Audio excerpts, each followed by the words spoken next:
Hi, my name is Ava, and this is your Truth for Your 20s podcast with Mama. Peace. If you are in your 20s hoping there is more to life than boys and Bacardi, you are in the right place. Katie Balmer has been a keynote speaker to over 60 colleges nationwide, encouraging 20-somethings to realize their worth, find their calling, and not date dirtbags. But seriously, Katie is an author, viral TikTok creator, wife, mom of 2 girls, and your adopted aunt that you never knew how bad you needed. Ready to have some real conversation tackling the hottest topics? This is the Truth for Your 20s podcast. Hello, this is Katie Bulmer, and this is the Truth for Your 20s podcast. It is a brand new year and a brand new season of the podcast, and I am just so thankful for you. If you are just tuning in, we are trying to reach a goal of 250 reviews on iTunes. I would love if you would just hit pause real quick and go leave a review. And if so, I hope to read your review on the podcast next week, like I'm about to do with this review. This was left on December 12th. It says, beautiful, informative, and fun to listen to. I've gotten so much out of this podcast. I just keep listening and getting her guest books and growing more as a person. I'm really grateful for Katie's message, taking our place as daughters of the King and not settling for any less. Yes, sister. I'm grateful for the brave women on her show that have shared their breakup stories and make me feel like I'm not alone in my heartache. And for the other guests she's had on who inspire hope and encourage a ton of motivation. Love that review. Thank you for all of you who take time to do that. I am so grateful to share this work with you. It's just a blessing that you tune in and listen and share it with your friends. So without further ado, let's get into this week's episode.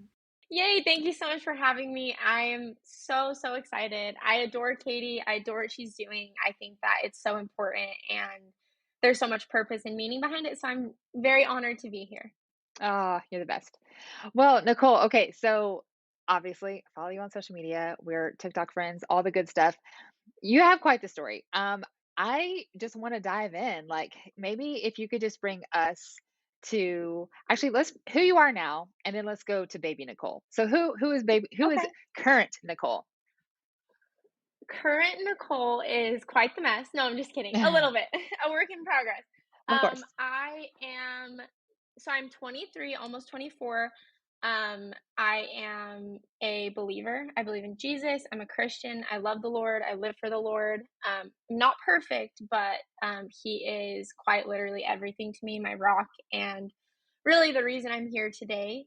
I am a pretty simple gal. I work at a shoe store. I do social media, and I actually just started a podcast on the side that I'm pretty excited about called Elephants in the Room. And yeah, I have a really sweet boyfriend. I love to cook. I love to do fun things. Yeah, I guess that kind of sums me up. No, yeah, and boyfriend's kind of famous, so there's that. He's pretty cool. He's pretty talented.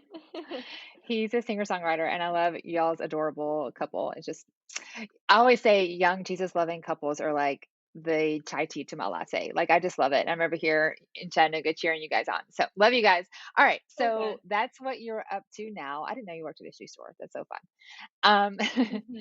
But there's a lot to getting to where you are now and a lot of past things you walk through. So can you bring us just to baby Nicole and just some childhood stuff and where you are now?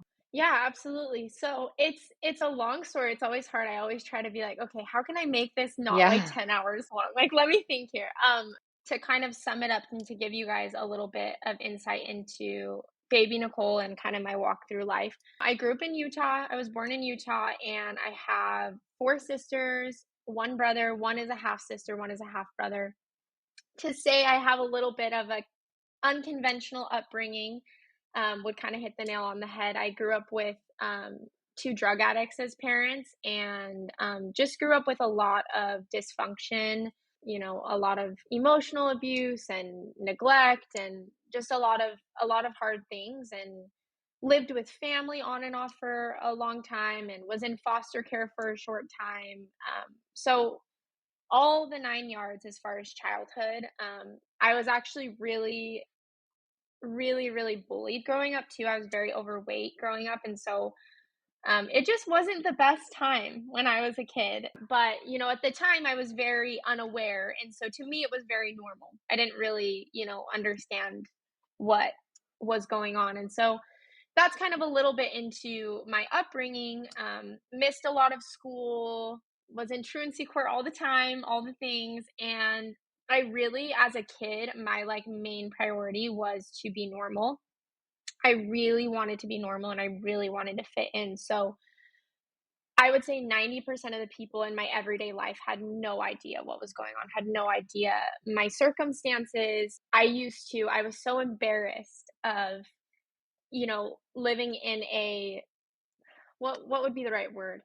We didn't have a lot of money growing up, and I was so embarrassed of that I used to make my mom drop me off like 3 blocks away from school because I didn't want people to see my car, which obviously now I'm so grateful that we even had a car and that was amazing, but at the time, I really just cared about what people thought of me, and I really wanted to be normal, and I think that was how I coped with what was going on in my life. So, like, I was on a soccer team and I got good grades and like I had normal friends, and I tried to do everything I could to kind of fit this mold of this normal kid. And so that was pretty tough, but that was kind of how I coped with it. And they always say that kids with traumatic childhoods, they either like fall into the same habits that their family does or that their parents do, or they go like the complete opposite. And I was someone that went the complete opposite because I did not want to end up like my parents because I saw the effects of that. And so I really tried to be as good as I could. I never drank, I never smoked, I never, had sex. I never did anything as a kid. I was very, I don't know if I can say that on here. Hopefully I can say that. Yes, of course. But but I never, I tried everything I could to be on the straight and narrow to avoid ever falling into any of those things that, my childhood involved. Fast forward, I met my now ex-husband at the age of 17. Well, I actually met him when I was 14, but we actually like officially started having a relationship when I was 17. He actually kind of ironic, he was a singer as well as my now current boyfriend. um, and had a little bit of a social following. He was a Viner, so I'd known him back from there, and I had seen him on Vine and I had gone to a couple of his concerts. And long story short, when I was finally of age and that he asked me on a date, and the rest is kind of history. It was like a whirlwind love, just like the kind of love story you see in movies. Like, it was like too good to be true, like so perfect. Like, he just like swept me off my feet and was like everything to me. He just meant the world to me, and we just fell in love, and we dated for about a year, and we got engaged, and then we got married pretty quickly shortly after. And then we were married for about legally we were married for about 3 years, but we were actually probably married for about a year and a half. We separated at like 8 months in, and then we're on and off separated for kind of the remainder of the time. And then the last couple months was kind of just me hanging on, trying to hold out for hope for said marriage to work. Sure. Obviously, said marriage did not work out. That was super challenging.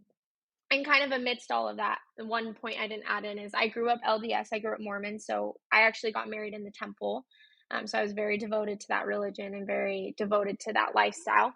He was as well. So we got married in the temple together. And then kind of through my divorce slash separation slash whole situation is when I had started to question my religion and question the faith that I was in, and had kind of started to seek outward, to seek the truth and to seek what was real. And I wasn't sure what I believed in at the time, and I wasn't sure if I was ever going to walk away from the church because it was always such a comfort to me in my life. It was a source of stability, and all that I wanted in my life ever was stability. That's all I've ever wanted.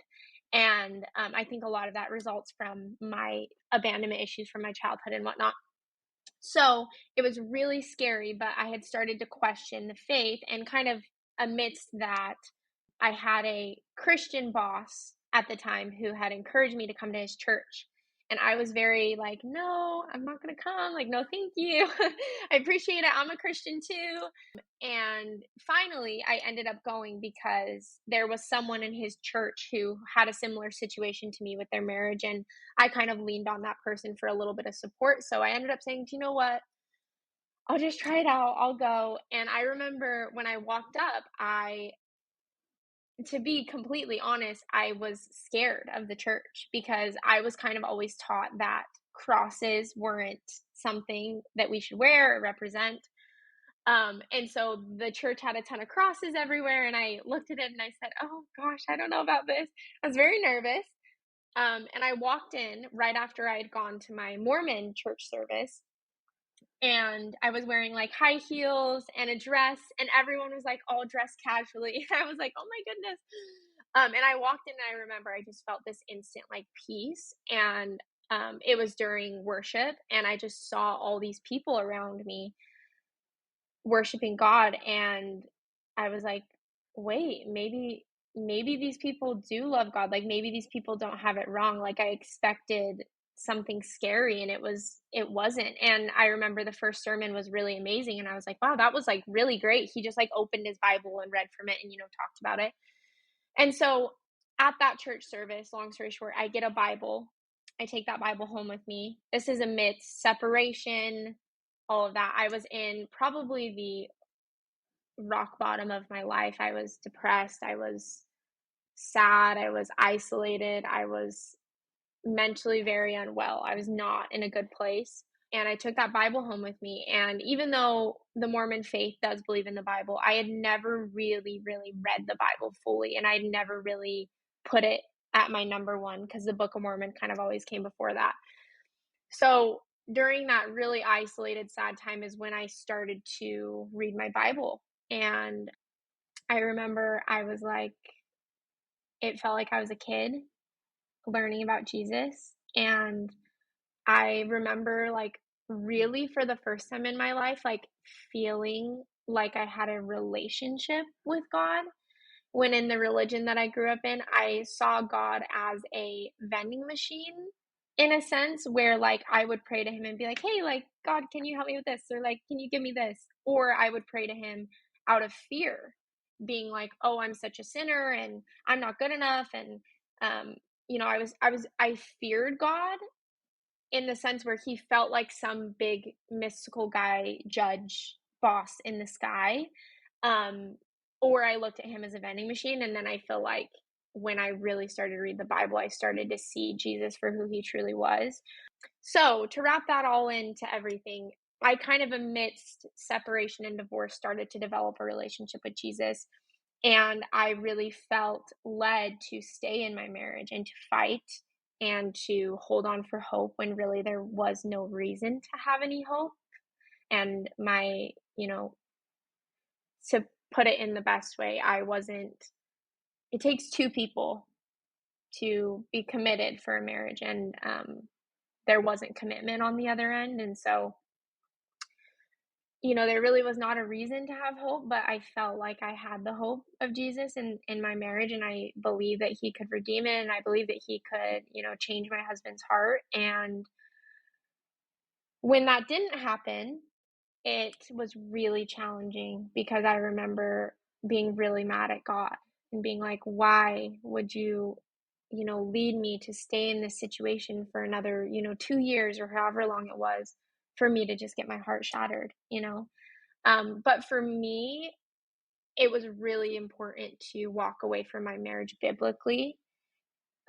So even though it was really hard to go through that last section, I know now, and I look back now, and I'm so grateful, because I know that I did everything that I possibly could to make it work and to fight. And I really wanted it more than anything. Like I loved my ex-husband so much. Like I can't even put it into words. I would have done anything for that marriage to work, but it made me really frustrated at God, and kind of question him. So it's kind of a weird, messy situation, but I had kind of developed a relationship with Jesus, but I was still kind of Mormon and hadn't really left the faith.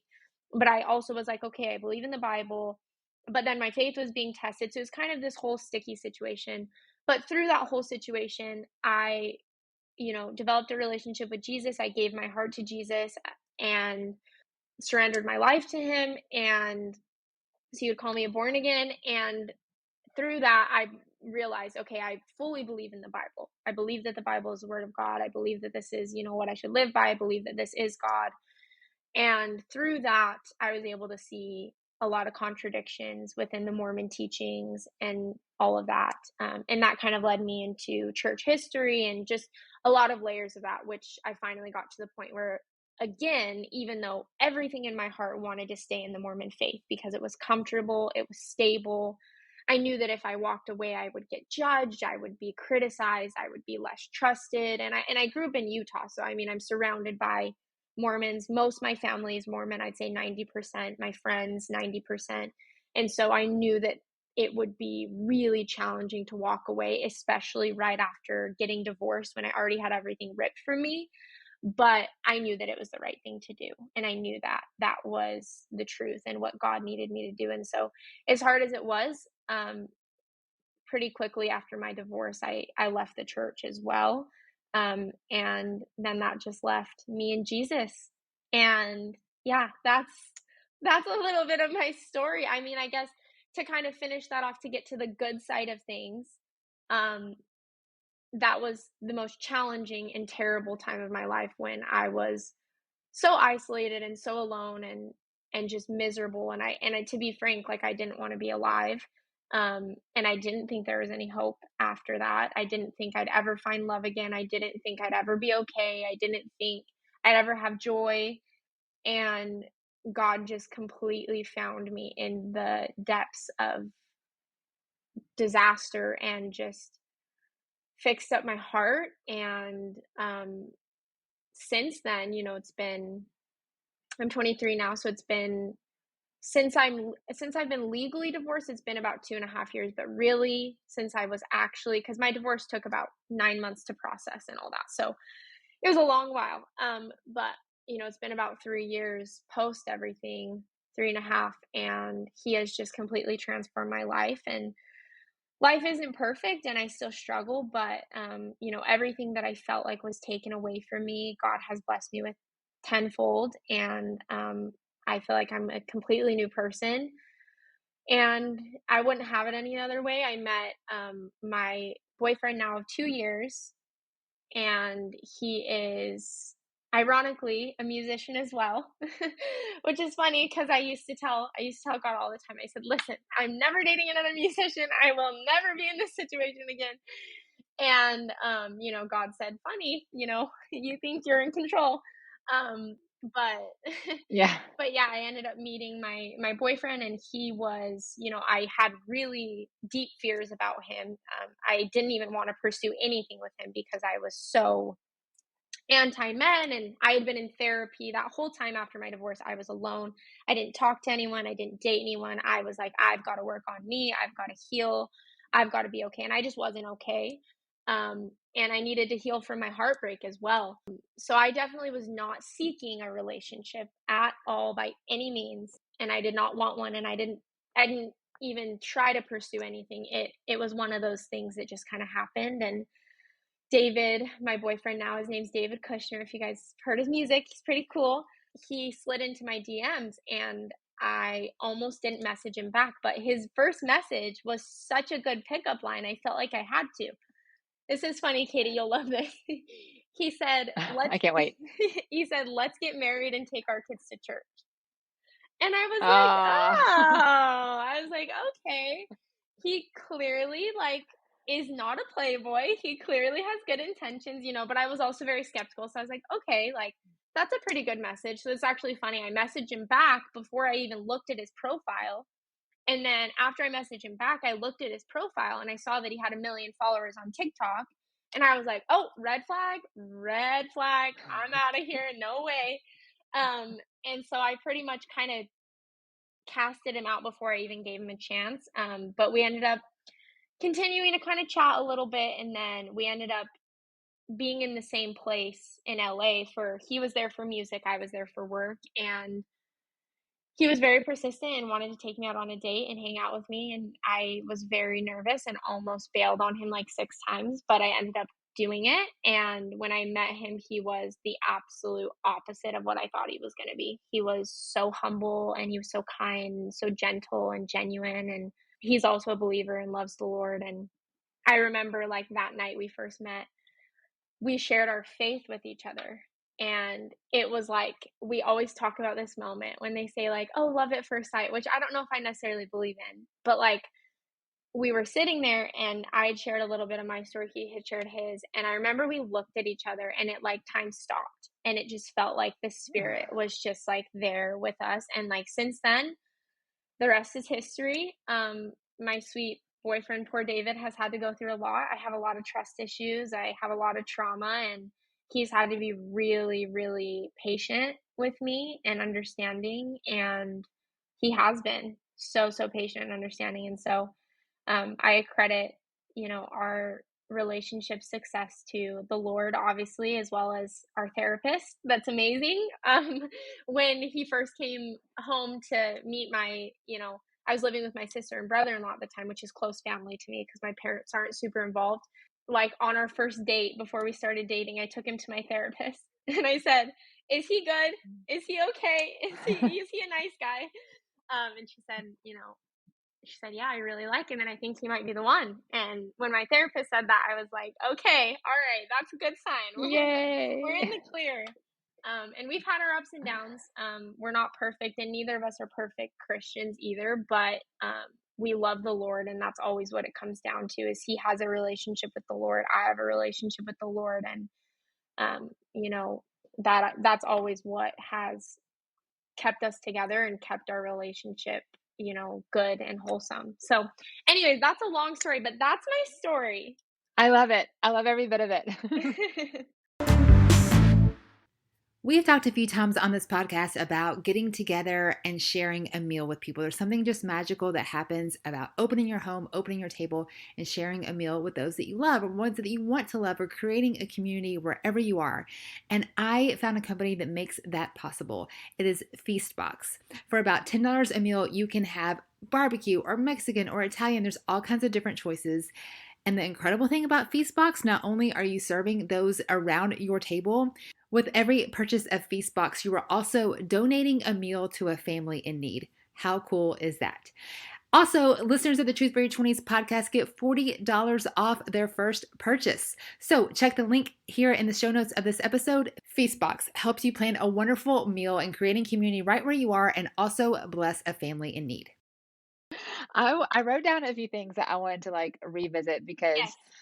they're just too good. And I know there's girls on the other end of this conversation who are like, oh, I want to hear more about that. So I'm just imagining this 19-year-old who, as you said, tried your whole life to be good, to do the right thing.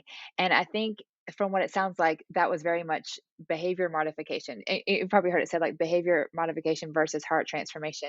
And you hadn't really had that heart transformation yet, but you're with your own strength doing so with all of your might. It sounds like trying to do the good thing. Find yourself married to a guy, obviously trying to do the right thing, so to speak, as well. I want to hear more about like what happened in that moment, like as God is breaking you down to build you back up, so to speak. Like, they say that some things can be broken, they have to be broken to be rebuilt better.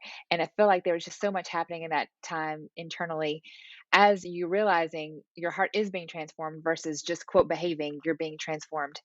I don't know. I feel like you can add a lot to that conversation as girls are walking through, oh, but I've done the quote good thing all my life. Yes, your behavior matters, but what God wants more is our heart. So does that make sense? Do you have anything to say Yeah, about that? no. No, that totally makes sense. I think that one of the things that I feel like God really had to do in me, I feel like I was such a people pleaser and I'm still recovering from that. I was very codependent. And I wanted to do the right things because I wanted to be a good person, but I also cared a lot about what other people thought of me. So in a sense, I feel like a lot of what I did was subconsciously selfish because I wanted to do everything right so I wouldn't be abandoned and so I would be loved and so people would think I was good. And so it really was crazy when I started to realize like, okay, all these things that we think are like good or that we do that are quote unquote, well, I'm doing all the right things, whatever. It's like if our heart isn't in the right place, if our intention isn't pure, it doesn't matter. Cancel out the good Yeah. things. And so it really dawned on me through that when I did have to kind of expose that I was divorced and I was in a very public relationship. So to me it was very embarrassing and my childhood was embarrassing. I tried to run and run and run away from it. When I finally realized, like, no one's opinion matters of me other than God's. And if God says I am loved, and if God says I am chosen, if God says, I'm good through his sacrifice for me, that's what matters. And it's just crazy because I think that we spend our whole lives trying to pretty much please the world, and when you really realize, like, that's just not fulfilling and it's not sustainable. That's another thing I realized too, is like, you cannot do everything right in your life. You never will be able to. You will never be good enough to be perfect all the time and do all the right things. And so when you start to define or place your value in that, that is dangerous. And so Yeah. I feel like that's one of the most restoring and beautiful things about Jesus, is realizing, like, we are so imperfect. We are sinners. We need him. And through him, he strengthens us and makes us more Christ-like. But ultimately, like, it's from the goodness of him. It's not from the goodness of us. And I think that that's a hard pill to swallow for a lot of people in the world, because people are very pagan nowadays. Like, everyone wants to be their own God. Everyone wants to say, oh, I credit everything good in my life to myself, and I'm good because of me. But that is probably the biggest thing that my divorce did, is it humbled me. It humbled the heck out of me, where I was like, I have judged people who've gotten divorced. I've judged people who have left the faith and left the church. And now here I am, so off, like, wayward the path that I thought my life was going to go. And it helped me have grace for myself and for others, but also to just realize that, like, that isn't what matters, and it's not fulfilling. And, like, now, having a heart for the Lord, and through that, like, when your heart is in the right place and you have pure intentions, like, doing the good things for the right reasons is so much more fulfilling, and it brings so much more peace. Yes, yes. No, that's good. That's good. No, I have like you're just saying so many good things. I'm like, ooh, and I want to dig a little deeper here and dig a little deeper here. One of the things you also mentioned is like you crave stability all your life, which of course makes sense, with the way you grew up and everything.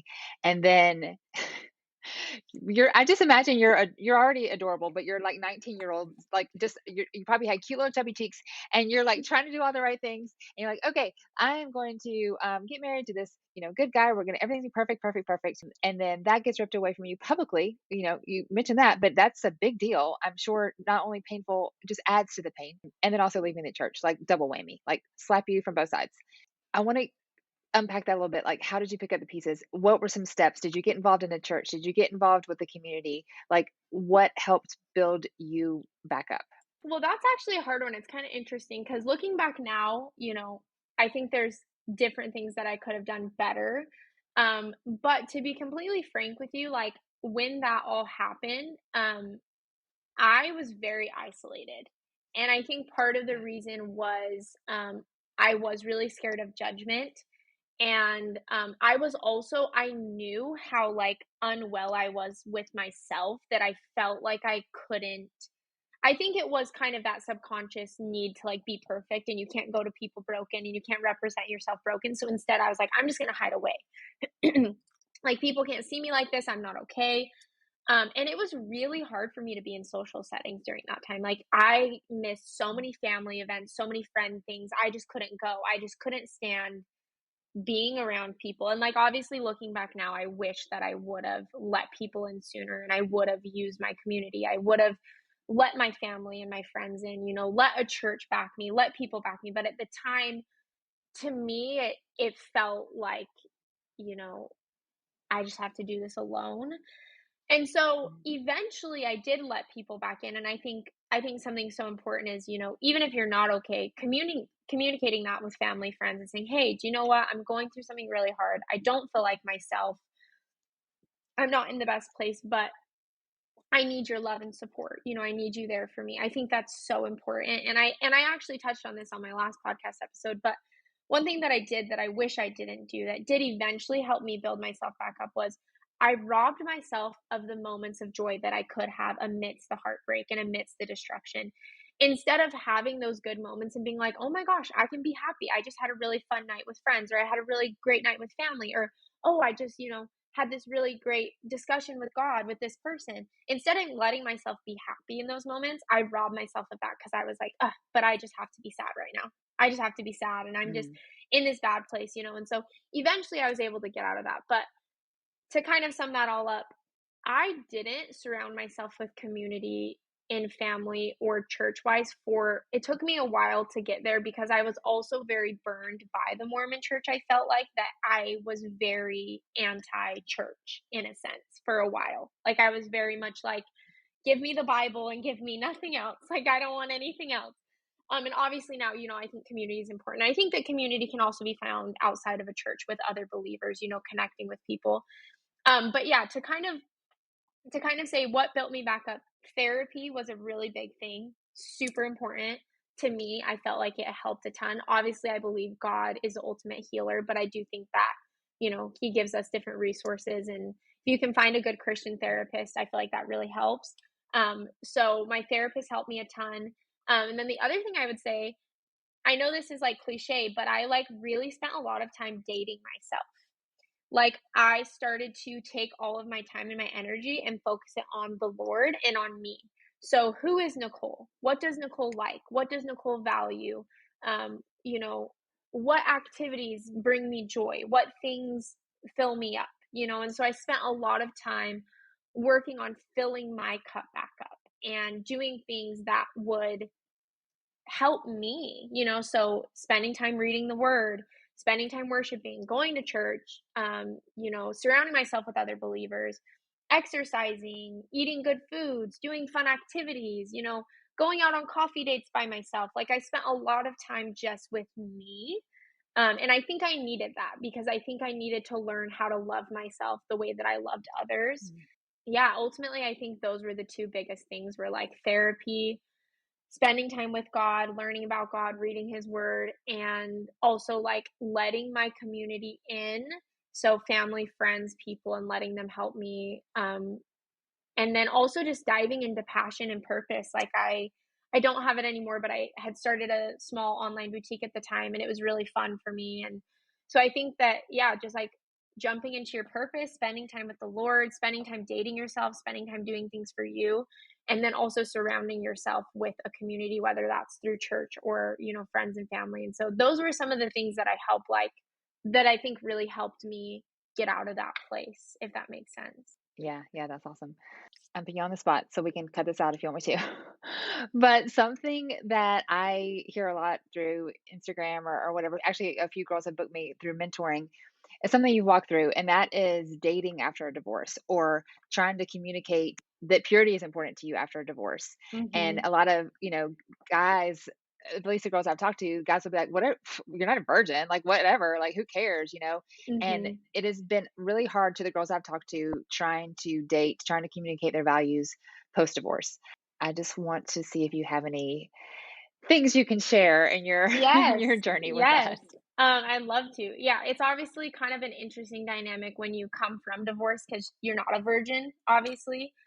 So I definitely do think that guys sometimes think like, oh, well, whatever, you know, she's not a virgin anyway, so it Yeah. doesn't matter.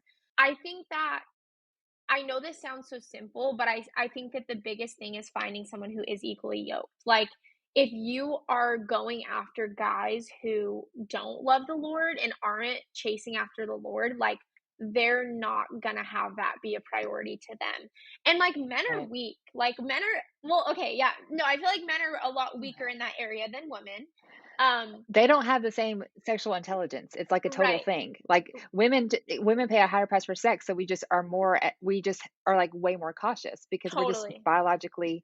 I have a lot to say about that. Anyways, Yeah, go ahead. no, 100%. And so I think that for me, like with David, when we first started dating, I knew from the beginning that he was like loved the Lord. And that and not just like, oh, I love the Lord on social media and like, you know, Yeah. or whatever. I have a Bible verse in my bio. Like, no, like I knew because we had had very many deep conversations about God from the beginning. And so I knew going in, okay, like he loves the Lord, that's a priority to him. And so I think that yes, it is tricky because I do think that men again, are weaker in that area and they don't have as much intelligence, like you said, we give a lot more than they do. They don't understand the emotional side of everything that we Yeah. obviously have. But I think that is like the most important thing, is really like, you can't change someone and you can't alter how they think. So if you find someone who that isn't a priority to, or at least they want it and they're trying, like no one's perfect, but like in a perfect world, you want to find someone who loves the Lord and knows, okay, like, sex is sacred and it should be saved for marriage. I'm going to aim for that and I'm going to do everything in my power to have that happen. Obviously, people aren't perfect. People make mistakes. No guy that I've ever met has a perfect sexual history, whether that be porn or whatever. But you want Yeah. to find someone who is chasing that purity and who has a repentant heart. That is the most important thing in a man. You're never going to find a perfect man, but if you can find someone who, when he does slip up, when he does struggle with lust or whatever it may be, he's able to say, do you know what? I love Jesus. I need to repent. I need to come back to him. And then obviously as a woman trying to, just prioritize that and help him know how much you prioritize your relationship with God and that that's something that matters. And I don't think that that's something bad to talk about. I think that girls get so scared of rejection and saying like, hey, like, I'm not going to pursue sexual activities with you, or whatever. Yeah. But guys, like from the get-go, you got to just make it clear. And if that guy even hesitates, leave. Like he is not worth your time. Like peace out. Yeah, like Katie says, you're out. This is homie. Yeah. Like I feel like you just have to, that's a conversation that you need to have from the beginning. And like I said, no one's perfect, but you need to find someone that is chasing purity and that is chasing the Lord and that prioritizes that. Not just you. The girl is not the only one who needs to be doing that, because as a female, it is very hard to say no. It is very hard to say no, and it is very scary, especially if you have any type of trauma or anything. And so it's like, I feel like kind of from the beginning, if you can kind of set the tone and say, hey, are we good? Do you love the Lord? Are you chasing purity? Am I? Okay, cool. Yeah. We're on the same page. Yeah. And then from there, obviously it takes, spending time with God together. And, if you do struggle, repentance and all these things, but I just feel like you need to tell them from the beginning, hey, if you expect that, you're not going to get it from me. I'm not doing Yeah. that. I'm saving myself for Yeah. marriage, and if I'm resaving myself, whatever you want to say, if you're divorced or if you're just dating someone. But I just feel like making those priorities so clear from the beginning is so important, because it just prevents heartbreak. I mean, if you date someone and you kind of dance around that and you don't say anything, and then 6 months in, they're trying to pursue that with you, and you're like, oh, and they're like, well, you never told me that you wouldn't, you're like, dang it, and Yeah. so it's like, it's just kind of this thing. You don't want to get emotionally involved with someone until you have those, expectations set. So I just say, just being very transparent at the beginning is so important. Couldn't have said it better myself. That was all very, very good. I'm over here like nodding my head. Yes. I think the thing that I'm just drawn to you on the internet and stuff, you can just see your genuineness. And I think it's so captivating. And I love that you do have a messy past. Well, I don't love that for you, but you know what I mean? You have a messy past and you're so genuinely seeking the Lord. You're so genuinely, here it is, and here's how I'm overcoming it. Here's the steps I'm taking and that kind of stuff. And I didn't become a Christian until I was 22. And I remember learning, I would have told you when I was 19, oh yeah, the Bible is a book of perfect people. And if this is how to do like they did. And I didn't even learn until, I became a Christian. Oh no, this is a bunch of mess ups. And they're encouraging us not because of their strength, but Jesus who lives in them. And I think that that is what you do so well. Here's my mess and here's Jesus who redeemed it. And I'd love to invite you to come along and figure it out with me. And I think that's the gospel. And I think that that's the missionaries. That's all the people who were sloppy and messy and figured it out and were great and then fell and everything in between. And I just love it. And I love the disciples who figured that out, everyone who's sloppily, messily, but beautifully figuring out as well. And yeah, I think that you are doing that so well. Thank you. Yeah, I always tell Yeah, people, I'm like, I'm a mess, but I'm Jesus's mess. So, we're that's right. figuring this out. That's right. I cannot wait to tell the world about your podcast when this airs. So, Elephants in the Room, it's called, right? Yeah. So I'm super excited. The name is like, it's kind of that whole thing that you said is like, I spent so much of my life running from who I was and running from my circumstances. And that was one thing that the Lord did in my heart when I got divorced was he helped me. He, instead of making vulnerability such a weakness for me, I feel like he made it my strength. And I was able to finally not care as much about what people thought of me and care about, making disciples and sharing my story and helping others.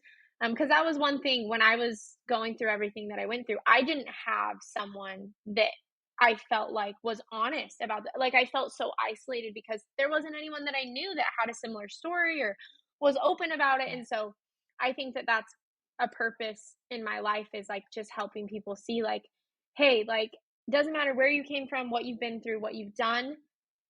Jesus is good. Jesus for everyone. He loves you. He wants a relationship with you. And like, we're all works in progress. Like it takes time. Like I said, I am not a perfect Christian, but I do love the Lord and I do surrender to him every day. And I want to, serve him and love him. And only because the gift that he's given me. I mean, Jesus is so good. Like God is so good, guys, despite what you've been through, God is good. You have to remember that.